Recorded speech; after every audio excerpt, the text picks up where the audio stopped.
যখন তিনি ওই সিংহায় একটা ফু দিবেন সব লন্ডভন্ড হয়ে যাবে, কিচ্ছু খুঁজে পাওয়া যাবে না। আল্লাহ ওনাকে তৈরি করেছেন শুধু এই হুইসেলের মধ্যে, বাঁশির মধ্যে 3টা ফু দেওয়ার জন্য। কয়টা? উনি সৃষ্টির শুরু থেকেই এই বাঁশিটাকে 2 ঠোঁটের মাঝখানে রেখে আল্লাহর আরশের দিকে তাকিয়ে আছে, and just waiting for the green signal. আল্লাহর পক্ষ থেকে সবুজ সংকেতের অপেক্ষায়। যখনই আল্লাহর অর্ডার করবেন তখনই শুরু হয়ে যাবে আল কারিয়া মাল ওমা আদরাকা মাল। সৃষ্টির শুরু থেকেই ইসরাফিল ফেরেশতা বিশাল সিংহাটাকে 2 ঠোঁটের মাঝখানে করে আরশের দিকে তাকিয়ে আছে, কখন আল্লাহ অর্ডার দিবে। অর্ডার দিতে দেরি, ফুৎকার দিতে দেরি নাই, ঠিক কিনা? বিকট আওয়াজ, গগন বিদারী শব্দ, প্রচন্ড একটা সাউন্ড, জাইগান্টিক সাউন্ড, যে আওয়াজ, যে শব্দ কেউ শুনে নাই। এজন্য আল্লাহ বললেন আল কারিআতু মাল কারিআতু ওয়া মা আদরাকা মাল কারিয়া। সে আওয়াজটা ভয়ঙ্কর আওয়াজ। এটা বজ্রপাতের মতো না, এটা ট্রাকের টায়ার পাংচার হলে যে আওয়াজ হয় ওই আওয়াজের মতো না, গ্যাসের সিলিন্ডার ব্রাস্ট হয়ে গেলে যে আওয়াজ হয় ওই আওয়াজের মতো না, প্রাইমারি স্কুলে দপ্তরে যখন ছুটির ঘন্টা বাজায় ওই আওয়াজের মতো না। ওই আওয়াজটা এমন আওয়াজ, ওই আওয়াজ পৃথিবীর কেউ শোনে নাই।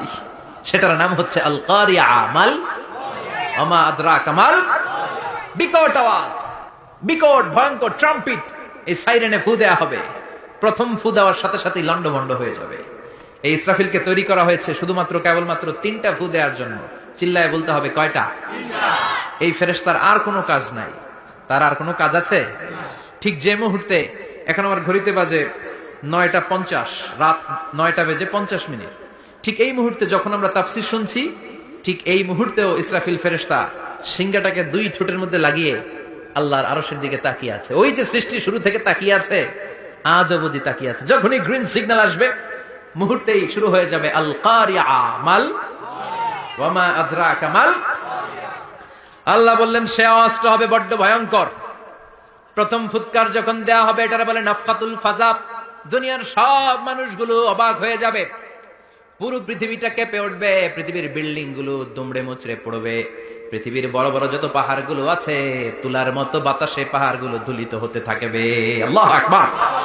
আল্লাহ বললেন ইয়াউমা ইয়াকুনুন নাসু কাল ফারাশিল মাবথুস ওয়া তাকুনুল জিবালু কাল আহিনিল মানফুশ। সেদিন মানুষগুলো বিক্ষিপ্ত পতঙ্গের মতো নিক্ষিপ্ত হবে যখন আল কারিয়া, এই বিকট আওয়াজটা হবে। শুনতেছেন? মনোযোগ আছে? কথা বুঝতে সমস্যা হচ্ছে না তো? 3টা ফুৎকার। কয়টা?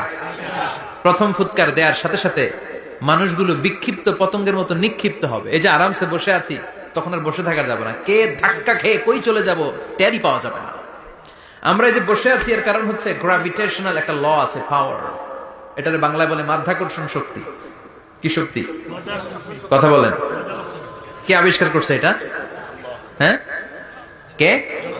বিজ্ঞানী নিউটন, আইজাক নিউটন আবিষ্কার করেছে। আপেলকে সে নিচে পড়তে দেখে গবেষণা করে পেয়েছে গ্র্যাভিটেশনাল পাওয়ার। ওইটা থাকার কারণে পৃথিবীর সেন্টার সবকিছুকে নিচের দিকে টানে, নিজের দিকে টানে, ফলে আমরা বসে আছি। কিন্তু এই মাধ্যাকর্ষণ শক্তির বাইরে যদি আমরা আকাশে উঠে যাই, আর কিন্তু কোনো টানাটানি নাই, আপনি শূন্যে ভেসে থাকবেন। নভোচারীরা মহাশূন্যে যে ভেসে থাকে। কিয়ামতের ওই ধাক্কার ভাইব্রেশন যখন শুরু হয়ে যাবে, পুরো পৃথিবীটা মুহূর্তের মধ্যে কেঁপে উঠবে। এমন কম্পন, এমন আওয়াজ পৃথিবীবাসী এর আগে আর শোনে নাই। একটা ধাক্কার চোটে মানুষগুলো ছিটকে কে যেন কই পড়ে যাবে, কেউ টের পাবে না। কে কই চলে গেছে হিসাব নাই। সব থাকবে ওই টাইমে। সব থাকবে না?